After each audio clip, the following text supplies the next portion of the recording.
Elinea Siza mwenye umri wa miaka 13, mwanafunzi wa shule ya msingi Kiwira, kata ya Kiwira, halmashauri ya wilaya ya Rungwe mkoani Mbeya, amefariki dunia baada ya kugongwa na gari alipokuwa akitoka shuleni. Baada ya ajali hiyo, dereva wa gari binafsi anayedaiwa kuendesha kwa mwendo wa kasi katika eneo hilo alikimbia na kutokomea kusikojulikana. Wananchi wenye hasira kali walichoma moto gari lililohusika na ajali hiyo na kuteketea kabisa. Bahari ya TV imezungumza na ndugu wa marehemu waliobainisha maumivu walionayo kufuatia kifo hicho.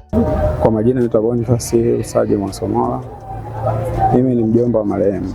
Kiukweli tumesikitishwa sana na taarifa hizi tangu jana tulipozipata, lakini pia tumesikitishwa sana na hawa ndugu waliofanya ile tukio, kwa sababu hatujaona ushirikiano wao mpaka sasa na wala hatujaona ni nini wamefanya, kwa sababu unapotokea tatizo kama hili sio kwangu, hata kwa mtu mwingine, ili tujue ni bahati mbaya. Mwalimu wa marehemu pia ameeleza mwenendo na maisha ya Elinea shuleni wakati wa uhai wake.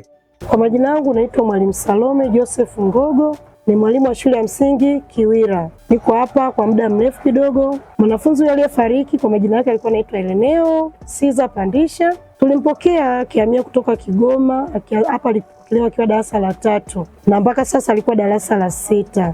Alikuwa akijituma kwa kazi yoyote, ziwe za ndani au za nje. Tumeshirikiana naye kwa muda mrefu, kwa miaka hiyo 3, lakini hatuna la zaidi. Mungu kwa sababu ameamua kuchukua akapumzike, hatuwezi kusema, japokuwa ni majonzi zaidi. Jeshi la polisi linaendelea na msako wa kumkamata dereva huyo, huku mazishi yakitarajiwa kufanyika nyumbani kwao kata ya Kiwira. Nikiripoti habari na matukio, mimi ni Friday Mangomare na hii ni Bahari ya TV. Asante kwa kuifuatilia Bahari ya TV. Usisahau kulike, kusubscribe, kucomment na kushare.